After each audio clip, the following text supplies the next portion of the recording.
The broadcast is now starting. All attendees are in listen-only mode.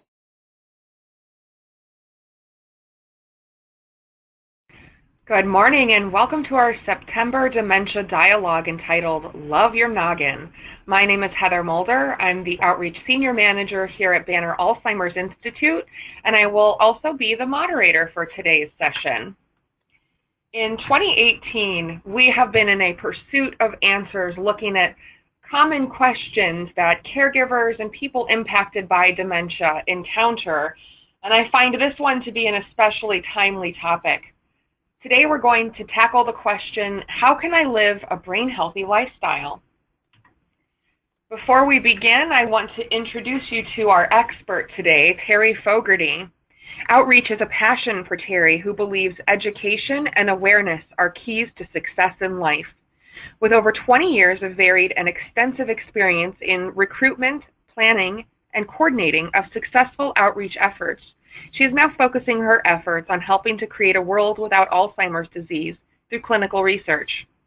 Terry is the first dedicated clinical trials outreach program manager for both Banner Alzheimer's Institute and Banner Sun Health Research Institute.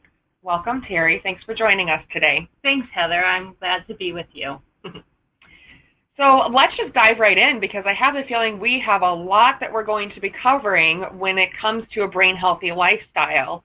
And a little confession for all of our listeners today, Terry and I frequently go out and do presentations together where we talk a lot about brain health, and so I think you're really going to enjoy the depth of information that we're bringing today.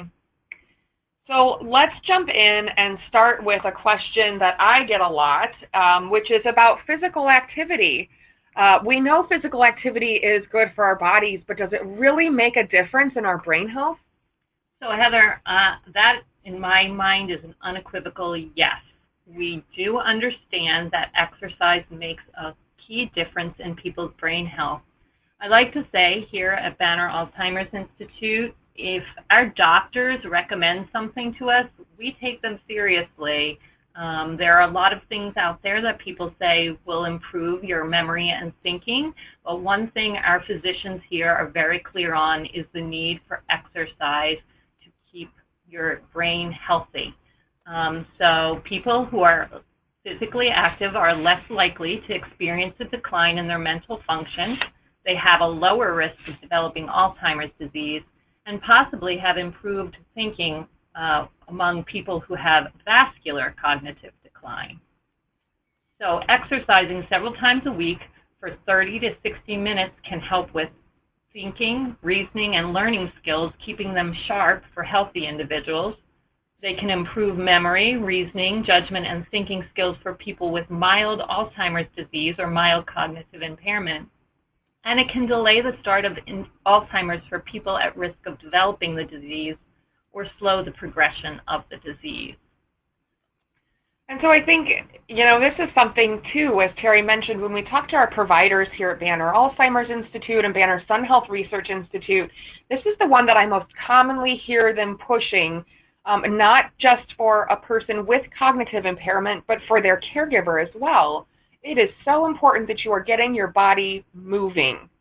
Yes, I agree with you, Heather. We recently, Heather and I were on a conference sponsored by the NIH where the speaker said if she had something to recommend in regards to prevention of Alzheimer's disease, it's to move and then move more. We really need to work up a sweat when we're working out. We need to get to a moderate to intense level of exercise. You want to get your heart rate to about 70 to 80% of its maximum for 30 to 45 minutes, at least 3 times a week. Sounds like a lot of work, and it is, but it's important to keep that engine strong, and we do that by exercising our heart. Terry, how do we figure out how to get to 70% of your maximum heart rate? Because I would have no idea how to do that. Yeah, so if you want to figure out what your approximate maximum heart rate is, what you'll do is take the number 220 and subtract your age for that. So if you're 65, your max heart rate would be 220 minus 65, and that would be about 155. So that's your max heart rate. We don't want you to work out to that rate. rate. We want you to work to 70 to 80% of that. So we're talking about a heart rate of about 116, and that's what you want to get to at least 3 times a week for 45 minutes, 30 at the least. And one of our founders, Dr. Pierre Theriault, talks about the importance of getting to a certain level of working out. Could you explain that, Terry? Yeah, so Dr. Theriault, I always say, this world-renowned Alzheimer's researcher, always says to his audience, hey, get your schwitz on. And by that, he means work up a sweat. So whatever it is that you can do, and that's going to differ depending on your health and your maximum heart rate and the exercise that you're doing, but we want you to do whatever it is that's going to make you work up a sweat at least 3 times a week. For me, it's spinning. I love to spin.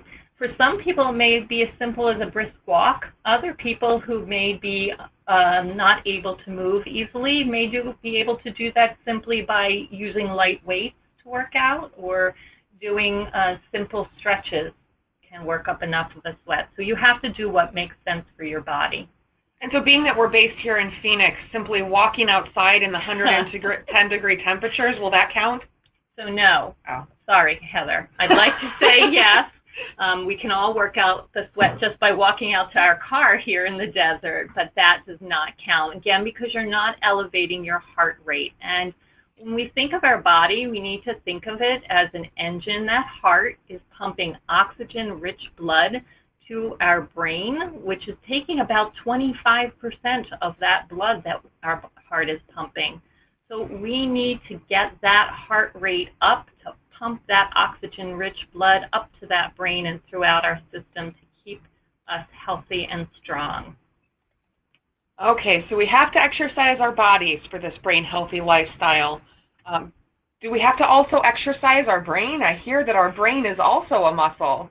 Yes, exercising your brain is very important, and you just said it. Your brain is a muscle like any other muscle in your body, so we want to be taking care of it, keeping it healthy by exercising it. So when I say exercise your brain, what I'm usually referring to is learning something new. In many cases, our best recommendation is if you want to learn something new, learn something challenging. Learn a new language. Learn a new musical instrument. I've always wanted to take up piano. Maybe I'll do that. I think that'd be a great way for me to exercise my brain because it's something I don't know. I don't know how to play the piano, and if I could learn to play it to the point where somebody would like to sit and listen to me play, then I would know that I've done a good job of exercising my brain. That's going to take a lot of hard work, but just like hard work is exercise for your body, hard work is exercise for your brain. So what about like Sudoku and crossword puzzles and things like that? Is that going to be exercising your brain? Yeah, so things like Sudoku and crossword puzzles, working, volunteering, reading, doing puzzles, playing instruments, as I said, learning a new language. These are all great ways to keep our brain healthy and active. Some of them are not challenging for us anymore. I talk about my husband and his crossword puzzles. He's been doing them since he was 9 years old.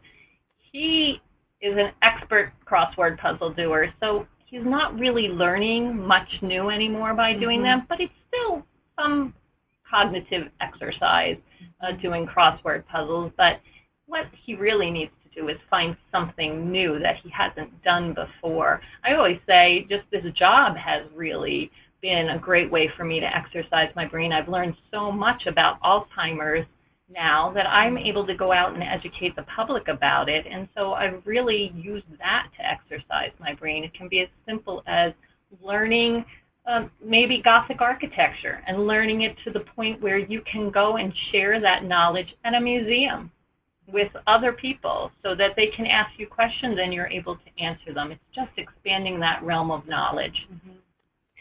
And you're focusing a lot on new learning. Why is new learning so important to brain health? Good question. So new learning has to do with cognitive reserve. And what's cognitive reserve, Terry? Cognitive reserve, I like to use an analogy when I talk about cognitive reserve. It's building new superconductor highways in your brain if you think about a computer, but I also like to think about mapping new roads. So suppose you're driving down the road and hit a sinkhole, Heather, what are you going to do? You don't want to drive into it, right? Right. You need to drive around it. So when we learn new things, we're building all those other routes. So if our brain hits a problem, it can reroute around that issue and continue forward on that path. So building cognitive reserve, again, is just building strong pathways in your brain, new neural connections that are available to you should you run into some kind of memory and thinking problem. Let's not just crash. Let's reroute and get around the problem. Mm-hmm. Very interesting. And is old learning still important? Should we be using things that we've done frequently throughout our lives? Absolutely continue using old learning, but I want to challenge you to use new learning in conjunction with that. So do your Sudoku puzzles, do your crossword puzzles, as long as you enjoy them. We don't want you doing things that cause you stress or make you anxious, because that's not good for your brain either. But if you enjoy crossword puzzles, if you enjoy Sudoku, if you go onto your tablet and enjoy playing brain games on there, continue to do that. But to really strengthen and build that cognitive reserve, those new neural pathways, learn something new. Great. Okay, so we have to exercise our body. We also have to exercise our brain. When we talk about exercising our body, one thing did come up that you were talking about, which was heart health. And I think this really ties into it as well. What is a brain-healthy diet? Can we eat to keep our brain healthy? Absolutely. A heart-healthy diet is a brain-healthy diet. So we want to usually recommend that Mediterranean diet that so many people have heard about in relation to keeping their heart healthy. That same is really popular for brain health. So we want to be using olive oil as a source of fat because it's a healthier fat. We want to be incorporating a lot of lean protein, fish with a healthy omega-3 fatty acid in it. We want to be incorporating very colorful produce into our diet, dark green leafy vegetables. We want to be eating those beautiful beets that are out there. I love a good beet. I don't know about you.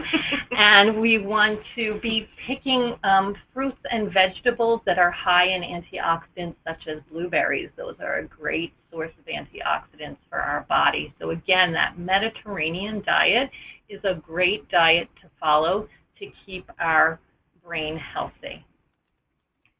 And why is heart health so important for brain health?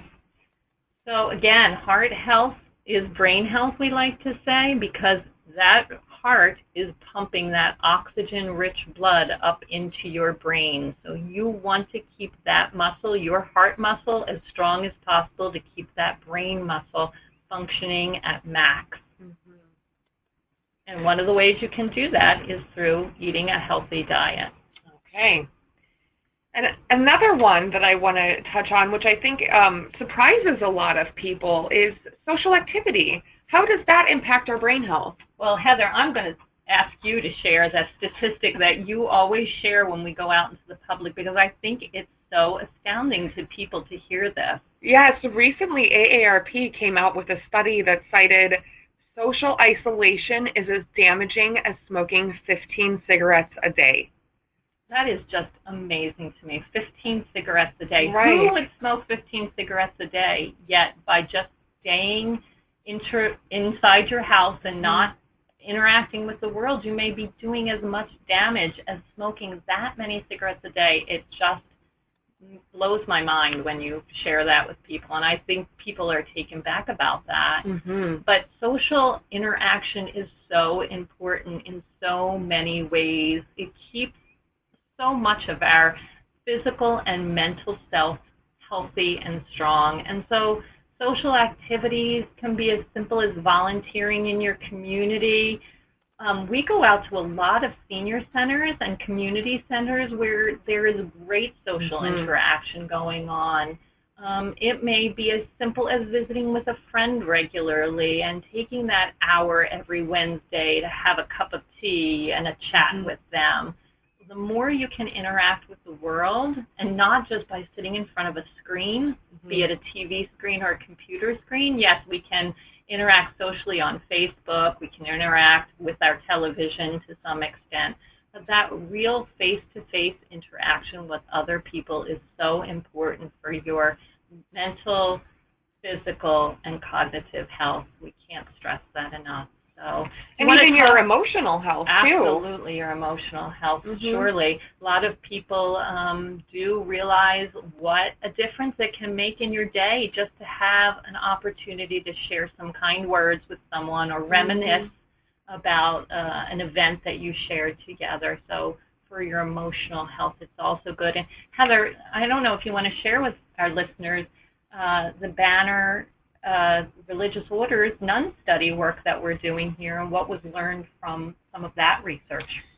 Right. So the religious order study has actually been happening now for 30, 40 plus years, and there's many arms that have come off of that, but one that I always like to share related to social activity is where they took two of the nuns, they donated their bodies to science for autopsy.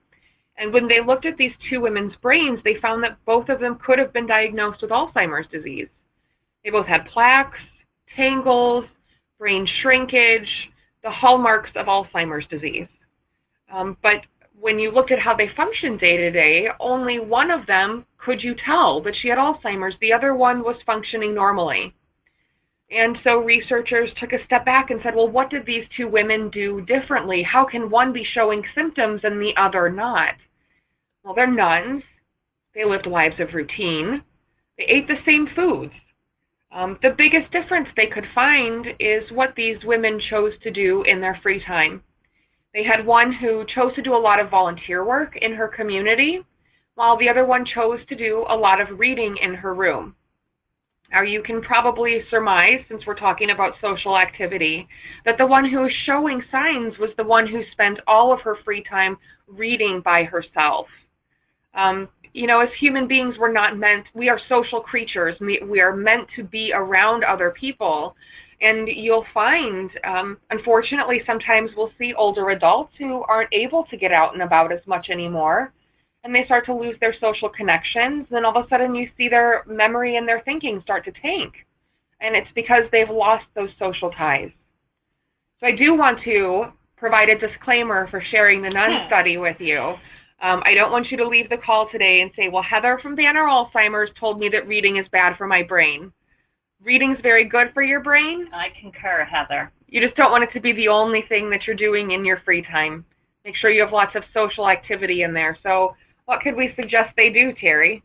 Well, I was just going to ask you a question before we go any further. So those who are living with Alzheimer's disease and their caregivers, because you work a lot in the community with providing opportunities for them to have social interactions, can you talk a little bit more about opportunities that are available here in the Phoenix area and that may be available in other listeners' areas for those living with Alzheimer's disease and their caregivers to continue to have social interactions?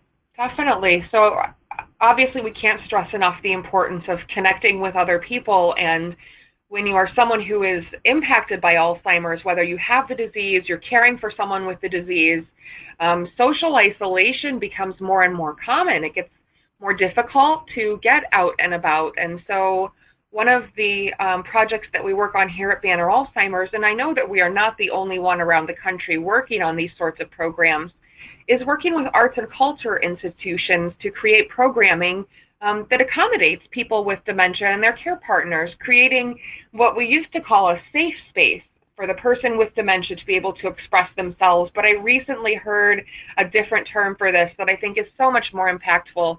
So our goal for these programs is really to create a brave space. How much better is that than creating a space that you just know your person's going to be okay in?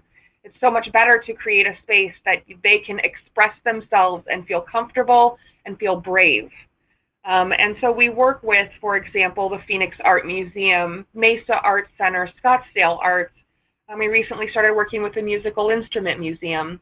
So I would encourage you, if you are not here in the Valley, to reach out to different arts and culture organizations who may already have programming like this available for you to engage in.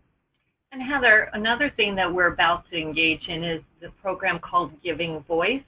Yes. And that's not only an opportunity for social interaction for those living with Alzheimer's disease, but also for the general public who is trying to keep their brain healthy and be social. Can you talk to us a little bit more about Giving Voice?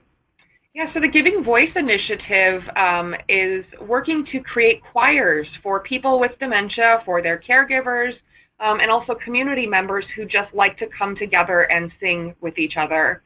This is an initiative based out of Minneapolis, St. Paul, and I've been working to bring these here to the Valley, hopefully starting up in the next calendar year.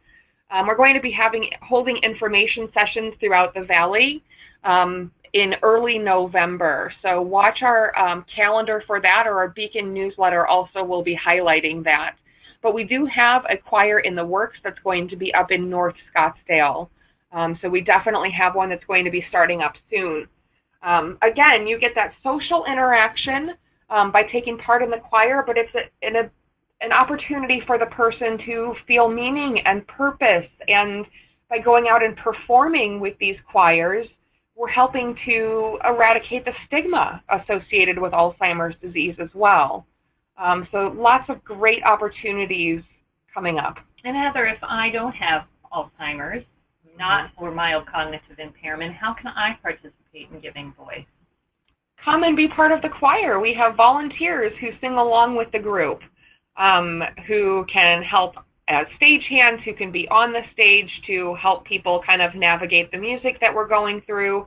But we definitely need volunteers to be part of it as well. And I have to say that Heather shared a wonderful video. You can go online on YouTube and see a video for Giving Voice, and you can really see the impact that this has, not just on those living with Alzheimer's, but also with the individuals who are volunteering. It's a great program, and I have to say my daughter just moved to the Atlanta area. She happens to be a music teacher, or isn't presently, and there is a Giving Voice choir there in the Atlanta area. So, nationwide these opportunities exist. And if they don't, create them. What a great way to exercise your brain to get involved in the creation of such a great, impactful opportunity for others. Definitely. Thanks, Terry. Yeah. So I do want to touch on one other area related to brain health, which is sleep. We hear a lot of mixed messages about that. How much sleep is enough when it comes to brain health, Terry? Well, Heather knows I don't ever get enough sleep these days at my age. As we get older, sleep gets more difficult for many of us, and we want to be aiming for 7 to 8 hours of sleep a night, and I would always be grateful for 7 to 8 hours of sleep a night.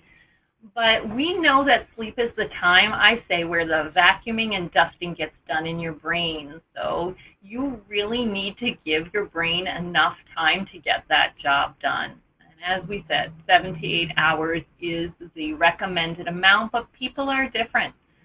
I always think about Oprah from years ago when she revealed that she usually gets about 4 hours of sleep a night, and that is fine for her. And that's been the amount of sleep she's gotten her whole life. So nothing to worry about. She obviously functions quite well on 4 hours of sleep a night. Yeah. But if you're getting 4 hours of sleep a night and you used to get 7 or 8 hours of sleep a night, something's not right. And it's probably in your best interest to talk to your physician about the amount of sleep you should be getting and the amount of sleep you are. We see time and time again studies and articles about how sleep-deprived America is as a nation in general, and we wonder how much that really is impacting people's cognitive health, their brain health. So we want to stress that if you are having any difficulties with sleep, please share that with your physician, your primary care physician. If you're seeing a nurse practitioner, whoever is your healthcare provider, make sure that they know you're having sleep issues so they can address them. Sometimes people are going to need a sleep apnea machine so that they can get the help they need, or an appliance or a device.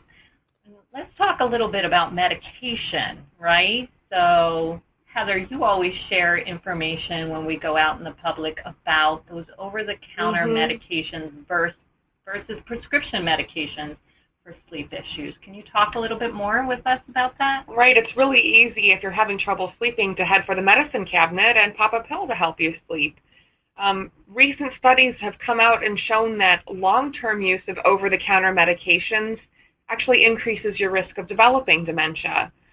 So once in a while, needing a little bit of a nudge to help you go to sleep, this is not the problem that we're looking at. It's if you every single night are reaching into that medicine cabinet, that's where they're seeing this increased risk of dementia, which is why, as Terry mentioned, it's so important that you, if you are having sleep issues, talk to your doctor about it. With these studies, they're finding this correlation with the over-the-counter medications, not with the prescription sleep aids that you could get from your doctor, and also not with melatonin as well. Yeah, melatonin is a great option if it works for you, but like any other medication, it may not be effective for you. So again, we really cannot stress enough that this is something that you should talk to your doctor about. Sleep is vitally important. And so we have just a couple minutes left, Terry, and we've gotten to the end of our questions, so I think I'm going to throw you a curveball just to get your neurons firing this morning. And I think another common question that we didn't address in here is supplements. Is there something I can take that will keep me from getting Alzheimer's? Because all these lifestyle factors that we talked about are a lot of work. They sure are, but they're so important. And if we had the magic pill, you and I would be taking it, right? Yes, we would. We would. work here with internationally renowned, as I said, Alzheimer's researchers. And the one thing that they have always stressed with us in the years that I have been here is the importance of exercise, diet, and social activities, the things we talked about today. The one thing they haven't told us is what the magic pill is. Is there a supplement that will help keep our brains healthy, keep our memories strong? Right now, I can't say yes because they don't say yes. The fact of the matter is there are some products that are very advertised right now in magazines, national magazines, and on television. I saw one just the other day for a jellyfish supplement that they say will boost your memory. It's $29.99 a month, and wouldn't that be great if for $30 a month, $6 a month, $1 a day, we could improve our memory and thinking, keep it strong and healthy? But there is no real evidence that this product works. And so I always tell people, when you are learning these things, when you see these ads, do your research. If you go online and look at that jellyfish supplement, you're going to find out that the FTC has actually sued that company for their advertising practices. They actually say that this is a hoax, this medication. And if you go in and you really look at, and I don't want to call it medication because it isn't a medicine, it's a supplement. If you go in and look at the information on this company's website, you're going to see that they had a very small study that they did, and they designed the study, and they designed the questions that were part of the study. So they really skewed the results of that. This was not a study conducted by any of the typical research arms that would study, for example, an Alzheimer's medication. That goes through years and years of rigorous study, whereas this was a very limited study with very skewed results. So be very careful when you are considering adding any kind of supplement, or let's talk about coconut oil, Heather. That's something we used to hear a lot about. Lately it's been the jellyfish, but what have we found out about coconut oil, which just a few years ago was the big thing to take if you had memory or thinking problems? Well, I think coconut oil especially illustrates the need to do your own research, how a lot of these products come out and they're touting these great findings, but when you dig a little bit deeper, you're finding it's very small studies or it's anecdotal evidence. So I think the real lesson that we take home with these is if you want to introduce these to your diet, talk to your doctor about it, because you don't want to introduce something that could cause harm in other areas when we don't have evidence that it's going to help with your memory or your thinking. Absolutely. Some of these supplements, some of these, coconut oil is a really high in saturated fat. Mm-hmm. So if you have heart issues, you don't want to be taking the quantities of coconut oil that they're recommending. So talk to your physician. We can't stress that enough. And be careful. Some of these supplements may be contraindicated for medications that you currently are on. So again, we cannot stress enough, if you're having sleep problems, if you want to try a new supplement or add something unusual to your diet, talk to a physician. They will know you best. They will know what medications you are on. They will understand your lifestyle, and they will be able to recommend whether they think this is something worth you pursuing. Also, always check that internet. It's a great resource, but make sure you're using legitimate sources that are recognizable as authorities in these things. You can always check the NIH, the National Institute of Health, the National Institute of Aging, Alzheimer's Association. All of these have great information that's reliable and trustworthy on these things. Just be a smart consumer. Great. Thank you so much, Terry, for taking the time to share your knowledge with us this morning. I think our listeners could tell we could talk about this all morning long. We could. I do want to invite all of our participants to join us next month on October 17th, where we talk about Alzheimer's prevention and some of the latest research that's happening around that. A couple times during our talk today, we referenced our one of our founders, Dr. Pierre Theriault, and he is going to be joining us next month for that conversation. So I would encourage you to sign up to be part of that. That's going to be a great conversation. I wouldn't want to miss that, Heather. Be sure to sign up, Terry. Will do. I want to thank all of you for attending today's program. Please, when the call closes today, you will be emailed an evaluation. Please take a couple minutes to fill that out for us and let us know what else you would like to learn about. We create these webinars for you, and so we want them to also be valuable for you.